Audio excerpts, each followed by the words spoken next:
anode, cathode, collector emitter. So, kung pagbabasihan natin ang transistor, itong circuit na to, ito ang pinaka-base. Ito. Yan. Then, collector emitter. So, kapag ka nagkaroon ng bato ng signal dito, galing sa system, saka pala mag-on ito. Dalawa. So, ito yung papunta doon sa ating pan. Okay? Yan yung feedback. So, bago dumating yan dyan, may mga dinadaanan na resistor yan ha. Hindi ko na lang idinitalye. Okay? Bago dumating dito. Yan yung feedback na sinasabi natin para magkaroon ng switch o mag-switch on yung ating pan motor. Yan. Para mag-on yung ating DC fan. So, kung wala yung feedback na galing sa system, hindi nyo mai-on yung pan natin. So, may feedback yan na nanggagaling doon sa system. Okay? Ayun, malinaw na. Yun. Ayan, okay na. Mandar na yung pan.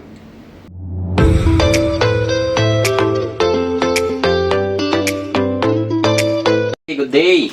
Ayan, nakapag-video na ulit tayo ngayon. Nakakagawa na tayo ng tutorial video. Medyo nakaka-move on na tayo dun sa ating pinagdaanan. Okay, yung ipapakita natin sa inyo isang board. Actually, pinadala ko na dito yung ano nito, mga sensor. Ito yung pinakita ko nung nakaraang araw sa inyo. Hindi ko siya ma-repair. Sabi nila ang error nito ay company din pala may-ari nito, no? BCRS. Code E6 DC pan motor error. Yun. E6 ang error nito. Ayan. Pinadala ko yung sensor. Ito na. Dumating na rin sa atin. Ano siya, board ito ng, tama ba, Midea BRF. Yan. Midea BRF. And tatlo kasi ang sensor niya. Kaya yung nauna nung pinadala dito is kulang ang sensor. So, pinadala na natin lahat. Ayan. Okay, take advance na natin pala itong sensor, no?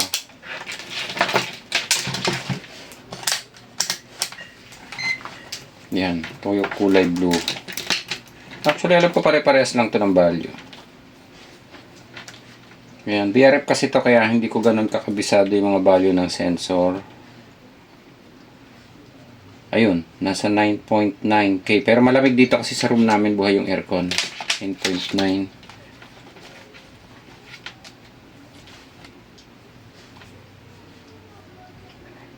Ito, ayun, pare-parehas lang siya. Ang kabila 9. Okay. Isang value lang to, yung tatlong sensor. Anti-freeze. Saka yung isa hindi ko alam po saan ginamit eh. Ito yung room temp. Ayan.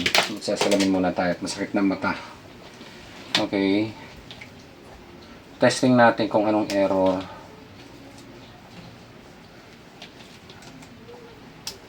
Yun. Then yung black. Ito. Kapitan na lang natin ng then ikabit na rin natin to yung pan. Tingnan natin kung anong error talaga ang lalabas. Discharge muna natin para sigurado. Yan. Okay.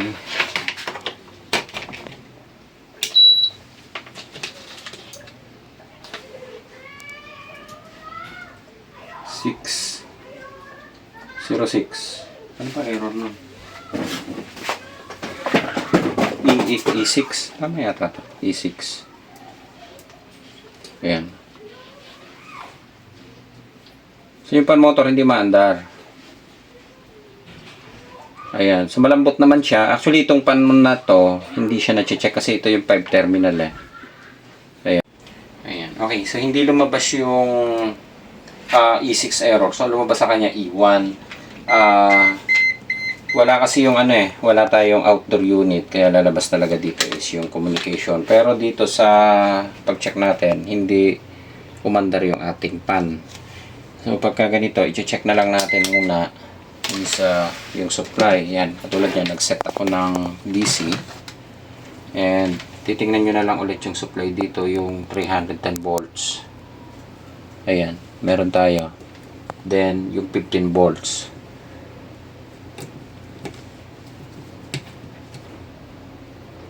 Ayan, so meron tayong 14.5 volts.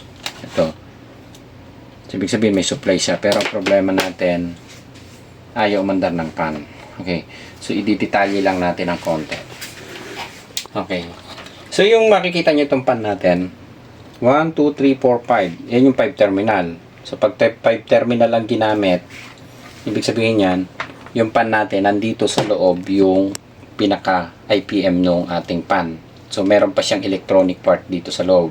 Kaya lang, hindi natin ma-check. So, dito may supply naman. And, teka, based doon sa report nila, na pinadala sa atin, error E6 DC pan error, problem indoor pan motor not working. So hindi daw gumana yung pan motor. Service done, pinalitan nila ng bago, ayan o, replace brand new indoor pan motor. E6 error code nandun pa rin. Then pinalitan nila yung indoor main. Ayan, so mandar na. So sure sila na ang problema ng unit ay itong indoor board. So ito, nagpalit na rin daw sila ng bago and ganun pa rin ang lumabas.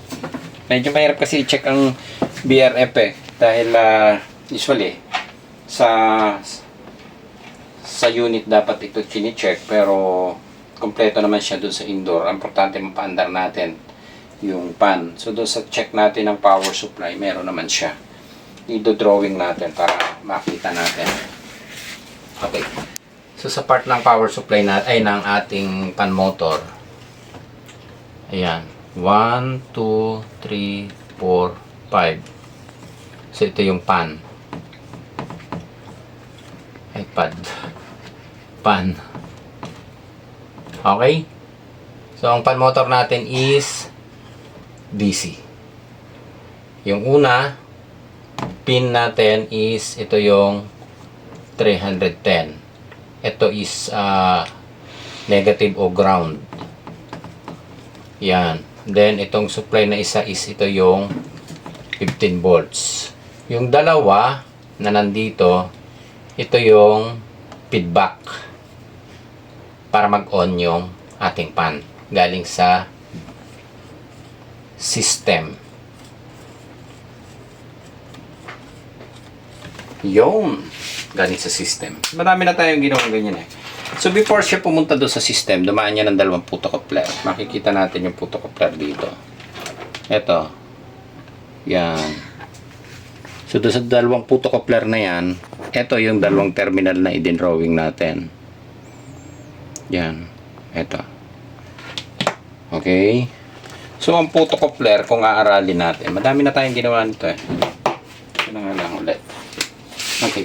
So, meron tayong dalawang klase ng puto-coupler na ginagamit. Pero usually, ang common na ginagamit natin is yung PC817. Ayan. Parang ito na yung pinaka-universal na puto-coupler. Ayan. Ganito lang siya. And, ayan. Meron siyang diode dito. Tapos dito, ito ay transistor. Then, yan. So, pagkakaroon ng light, magsuswitch to. Okay? So, kung titingnan natin sa transistor, ito yung collector. Ito yung emitter. Ayan. Okay? So, ito yung 1, 2, 3, 4. Tama ba ako? Anode, cathode, collector, emitter. So, kung pagbabasihan natin ang transistor, itong circuit na to, ito ang pinaka-base. Ito. Yan. Then, collector, emitter. So, kapag ka nagkaroon ng bato ng signal dito, galing sa system, saka pala mag-on ito. Dalawa. So, ito yung papunta doon sa ating pan. Okay, yan yung feedback. So, bago dumating yan dyan, may mga dinadaanan na resistor yan ha. Hindi ko na lang idinitalye. Okay, bago dumating dito. Yan yung feedback na sinasabi natin para magkaroon ng switch o mag-switch on yung ating pan motor. Yan. Para mag-on yung ating DC fan. So, kung wala yung feedback na galing sa system, hindi nyo mai-on yung pan natin. So, may feedback yan na nanggagaling doon sa system. Okay? Ayun, malinaw na. Meron pa tayo isang photocoupler na ginagamit. Ito nang gamitin ko para mas maliwanag. Ayan, pero usually gumagamit ito carrier and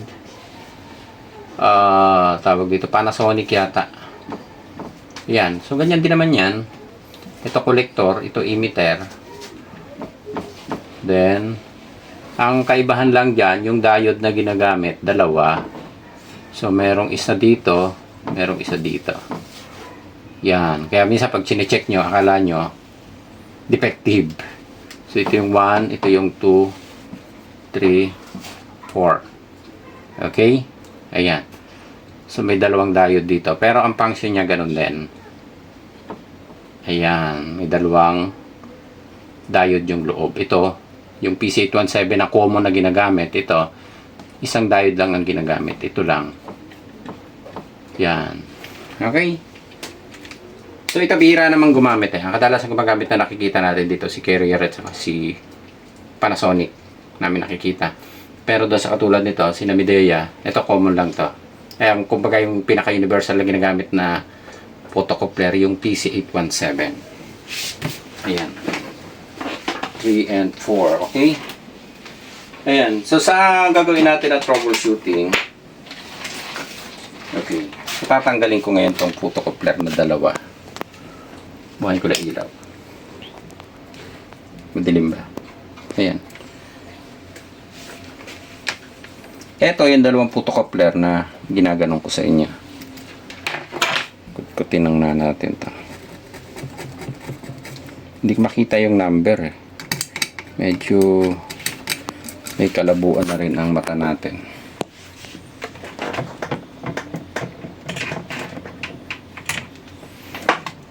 Ayan. Ito. So, lagyan natin ng ito para madaling tanggalin. Ayan. Bubunutin ko lang siya para ma-check natin. Ito yung photocoupler na switching niya. Pag galing yan dito sa system, ito from system, yan yung magbibigay ng komando. Although dumaan pa yan ng mga resistor dito. Wala kasi tayong eksaktong diagram. Pero from system, yan yung magsuswitch papunta dito sa photocoupler na dalawa. And yan yung magbibigay ng feedback papunta dito sa dalawang terminal na to. Para mag-on ang pan motor natin. So, ang gagawin natin, bubunutin ko muna ito para ma-check natin. So, ito naman is common. Laging may dalawang photocoupler yan na ginagamit. Lahat ng may design na DC fan motor na ganito. Yan, yung may 5 terminal na DC fan. Laging may dalawang photocoupler yan na nakakabit dito. Yan, halos lahat ng design ganyan. So, tatanggalin lang natin 'to.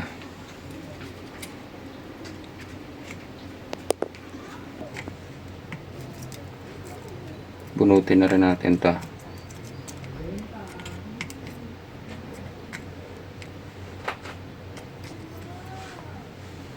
Ito yung isa. Yan. Ito, pag naglilinis kami, gumagamit kami nito. Ang tawag namin dito, pigtail. Ayan. Yung pang tanggal. Parehas lang siya doon sa ginagamit sa yung si speaker. Yan.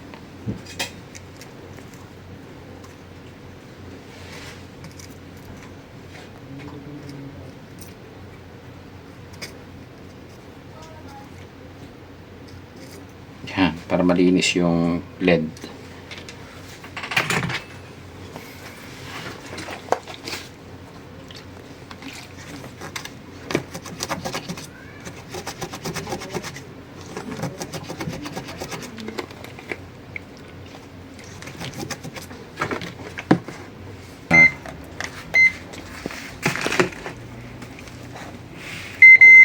Ito yan. Pag sinundan nyo to, yung paa na yan, papunta lang ng resistor yan eh. Ito. Kung hindi ako nagkakamali, tama to. Yan. Then, tumawid ng resistor. Ito. Pumunta doon sa isang photocoupler na to. Ito yan. Ito, dumaan ng resistor. Papunta doon sa isang photocoupler. Then, ito. Ayun. Diretso na doon sa isang photocoupler na to. Ito yung una. Ito, papunta doon. Tama. Tapos ito, dumaan ng resistor. Ito yan eh. Papunta doon. I-check na lang natin to. Ayan. Pwede nyo i-check tong mga resistor. Tulad nito. Ayan. 2.0 to eh. Ayan. 2.0. Ito 1.9. So, pasok pa siya. Ito 3. Ayan. So, buo yung mga resistor. So, pwedeng yon. Ito yung mga dinaanan ng resistor. Then, dito sa kabila, bago pumunta ng system. Ayan. So, balikan natin yung binaklas natin na photocoupler. Okay.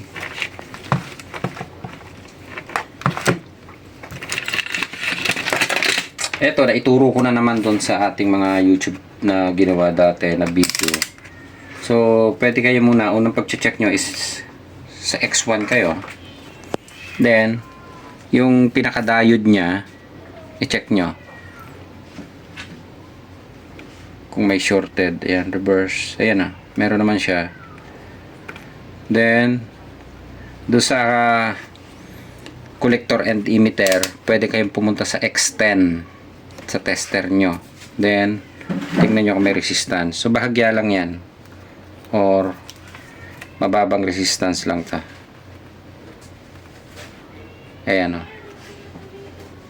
Ayan.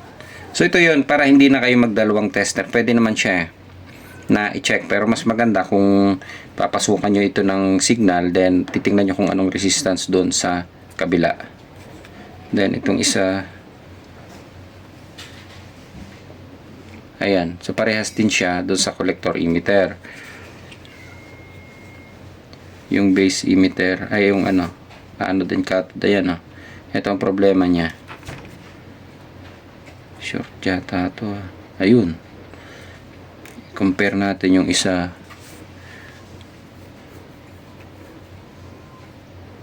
Ayan o. Wala. Reverse. Yun. So, ang problema itong isang photocoupler. Parehas lang to eh. Ng number. Ayan o.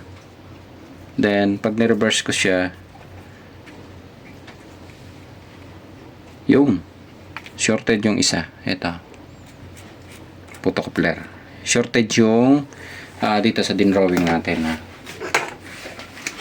Ang ginamit niya kasi ganitong klase. Yung common. Pero hindi PC817. Pero ang function niya ganito rin. Ito nagkaroon ng shorted na. Yung anode and cathode. Ayan. Kaya lang, kaya din drawing ko tong isa kasi baka mamaya magtaka kayo. Kapag ka ganito ang design ng diode, usually ang ginagamit na number niyan, ito ay TLP620 ang number. Yan. Ang TLP620, ganito ang design niyan. Kaya magtataka kayo, baka mamaya nag-check kayo dito ng 1 at saka 2. Shorted ang nakukuha nyo sa tester. Akala nyo defective. So, kapag ganito ang ginamit na number, TLP620, hindi nyo siya pwedeng gamitin na isang tester lang o analog lang. So, ang gagawin nyo, gagamit kayo ng signal dito, X1, sa tester nyo, na analog. Then, tingnan nyo yung collector and emitter kung magkakaroon ng resistance dito. So, ito ganun din naman. Pagka naggumamit ka ng analog dito, X1, ito magkakaroon din ng resistance, gagalaw siya, yung collector emitter. Parehas din siya. Kaya lang, ang pagtataka lang kayo, pagka gumamit na kayo ng analog, akala nyo shorted itong dalawa na to, yung 1 and 2, or anode and cathode. Pero ang photocoupler nyo pala is TLP620 ang number. So, meron talaga siyang diode dun sa loob. Hindi katulad dun sa PC817, isang diode lang ang ginagamit. Ayan. So, dito sa tinester natin, usually, ito kasing board na ito, ito yung sinasabi ko sa inyo na ang ginagamit niya is PC817. So, hindi siya TLP620. Ayan. Ayan. So, ito yung dalawang photocoupler. Actually, yung isa buo pa, pero papalitan na lang natin parehas ng sabay. Dito lang yan. Usually, ito naman common. Kapag dito sa feedback, laging merong dalawang photocoupler na ginagamit. Parang sa communication. Yan, laging may dalawang photocoupler. So, ganyan din ang sistema niyan. Yung communication between indoor and outdoor sa indoor board at saka outdoor board, laging gumagamit ng dalawang photocoupler na papasok dito at saka palabas. So, ganito din yan. From system, ikukuman niya yung dalawang photocoupler, isuswitch niya, then, yan yung feedback na papasok dito sa dalawang paa ng fan motor. Ayan, para mag-on. Okay. So, papalitan na lang natin. Stock yata tayo. Ito, na-order naman to. Yung mga photocoupler na yan. Ayan. Ito na lang gagamitin natin.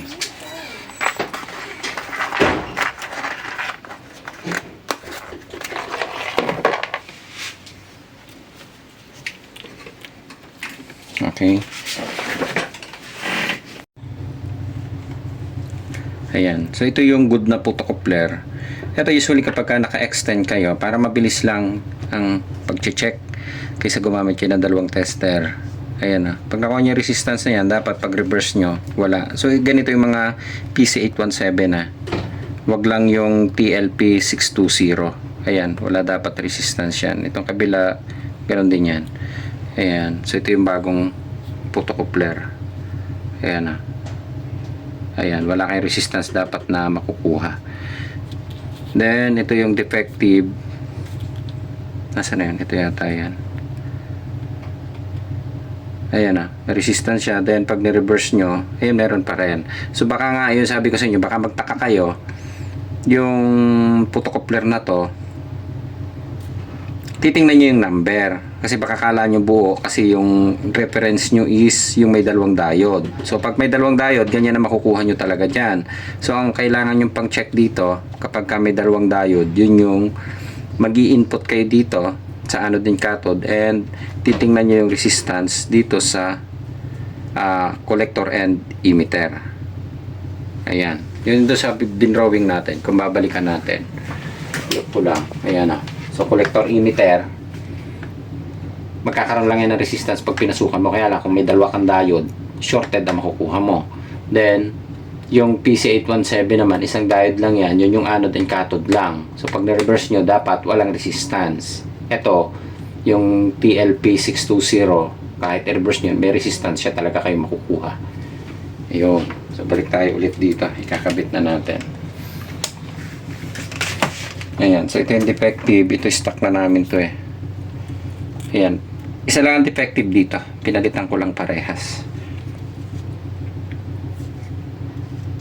Tapos, yung number 1, usually pakamali to kayo. Ang number 1 dyan, usually may bilog sign dito. Medyo malabo lang, no? O pinakamaganda dyan, tandaan nyo kung paano nyo binunot para hindi kayo malito. Ayun, no? Merong bilog na sign. Yun. So, doon yung pinaka-anode nya. Okay. So, ikakabit natin.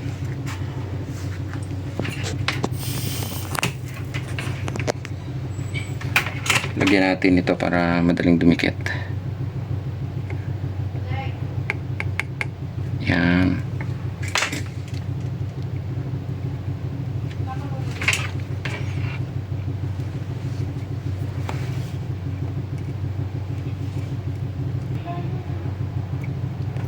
Ayun. Okay. So, itong isa. Usually ito, magkasalisi-lagi yan eh.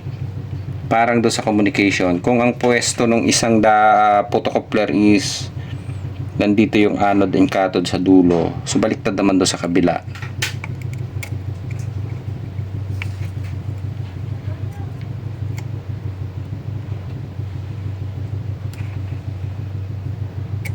Ayan. Okay. Dadagdagan na lang natin ang LED to. And testing na ulit natin. So before kayo magkabit ng mag-testing ng fan motor ha, i-discharge nyo yung dalawang supply.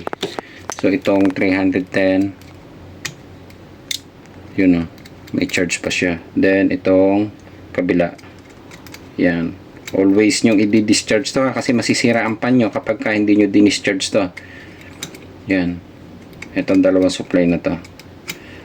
Kasama nyo na rin yung dalawa dito. Yan. Huwag nyo isi-short ng screwdriver ha. Then, kakabit na natin to.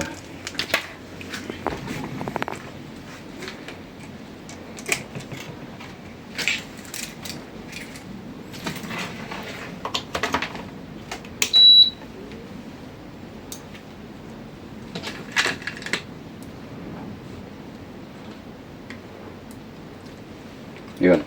So, naka 17 siya. Pag ko muna ilaw. Pag umandar, okay na.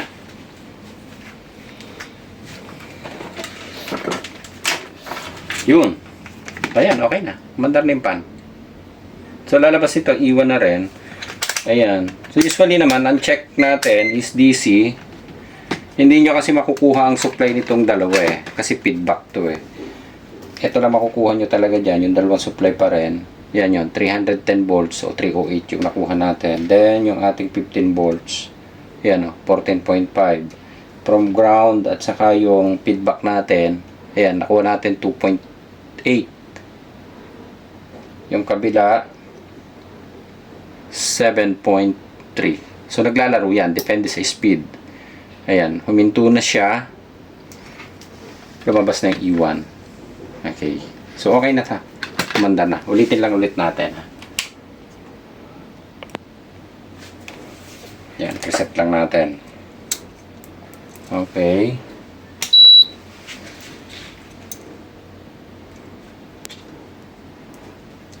Yan. Naka-on. Ito yung pan.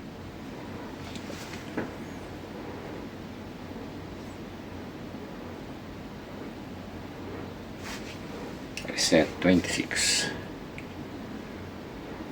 Yun. Ito na. Mandar ng pan. Okay na siya. Then, maglalabas na lang yan ng E1 dahil wala tayong communication o wala tayong outdoor unit. Yun. Ayos. Ayan na. Mandar. Okay. So, tapos na tayo. Ayan. So, ang problema lang natin, yung isang photocoupler, pero pinalitan na namin yung dalawang photocoupler. Yun yung feedback na kung titingnan natin dito sa ating drawing, ito yan eh, yung fan 310 ground 15 volts. Then yung para mag-on siya dapat may feedback na nanggagaling doon sa photocoupler, and then from photocoupler yung anode and cathode, yan yung kinukomanda galing sa system. Babalik lang siya doon. Nag-command yung system dito, magsuswitch yung collector emitter, nakabaliktad pala tong isa, no? Collector emitter doon sa isa. So hindi natin sinama to hindi kasama tong isa, sinample ko lang. So dalawang photocoupler, then switch, yun yung magpapa-on doon sa ating fan motor. Ayan. Okay. So okay na tayo. Ayan. Okay na. So, ayos na tayo. And shoutout pala doon sa nagbigay ng aking bagong whiteboard na itinikit dito. Kaso hindi ko matandaan yung pangalan. Meron ba sa susunod na video, babanggitin ko yung pangalan. Anak. Yan. Okay na itong unit ni... Pangalan ba nito? Nakalimutan ko na naman. Pero pag nagkakaedad, makakalimutan na. BCRS aircon. Ayan, okay na siya. Umandar na. So, ito naman, nagpalit na yata sila para magiging spare na lang yata nila itong isang board na ito. Okay. And, ayan. I-off na natin. Tanggalin na natin. Ayan. So, always to ha, kapag ka nagbaklas kayo o nagkabit kayo ng pan, lagi nyong i-discharge yung supply. Ayun o. Dito. Ayan, lagi nyo i-discharge to ha, para hindi madisgrasya yung pan. So, okay na naman din siya. Ayan. Sensor, nandito na. Okay, kompleto na. So, okay na tayo. And sa susunod na lang ulit na video. So, tuloy-tuloy naman tayo. Bihira lang tayo makagawa kasi nung mga nakaraang araw ay medyo na busy tayo dun sa ating naging problem na yung naging problem natin ano, sa SSS. No? Okay na tayo. Maayos na. Okay? Ayos.